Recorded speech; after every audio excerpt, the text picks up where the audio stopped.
તો ચાલો તમને હું વિડીયો નાખી દઉં છું કે અમે ઠાપા કોને કોને માર્યા હતા અને કઈ રીતે મારેલા છે. તો ચાલો એ તમે જોઈ લ્યો અને પછી મને કહેજો. બહુ નાનકડો જ વિડીયો છે, બહુ મોટો વિડીયો નથી, તો તમે જોઈ લ્યો. એમાં નાખી દઉં છું વિડીયો. તો ચાલો પહેલાંથી એ જોઈએ.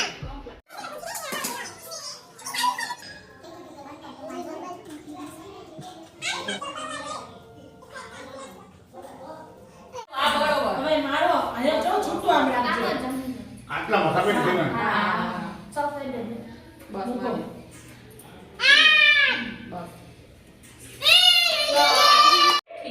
હજી જતા રે એવું યાર કોડી છે. હા રિશિકા ખુશી જો વચ્ચે પૂજા કર્યું ને આ સેજ આ કામ રાખજે. આમ જો આમ કો દેખાડજો. હા બ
ચાલો તમે જોઈ લીધો કે વિડીયો કેવો હતો. તો કેવો લાગ્યો મને કોમેન્ટ કરજો, લાઈક કરજો, શેર કરજો અને સબસ્ક્રાઈબ કરજો. તો જીએનસી આવી ગઈ છે અને જીએનસી જો અહીંયા બેઠી છે. તો જીએનસી હમણાં સ્કૂલેથી આવી અને વેફર ખાય છે. રાત્રે એ વેફર બહાર ગયા હતા ને તો એને લીધી હતી, તો આવીને અત્યારે વેફર ખાય છે એની. તો ચાલો મને કોમેન્ટ કરજો કે કેવો લાગ્યો વિડીયો. અને નેક્સ્ટ વિડીયો હવે આપણે જીએનસીને રાસમાં ને જાય છે તો એ બધું આવશે તમને થોડું થોડું બતાવીશ. તો ચાલો આજે બધાને બાય, જય શ્રી કૃષ્ણ. અને બીજું શું કેવું જીએનસી? અને આપણે દર્શન કરવા જશું તો એ તમને હું વિડીયો બતાવીશ, વિડીયો ત્યાં ઉતારી લઈશ અને તમને બધાને બતાવી દઈશ.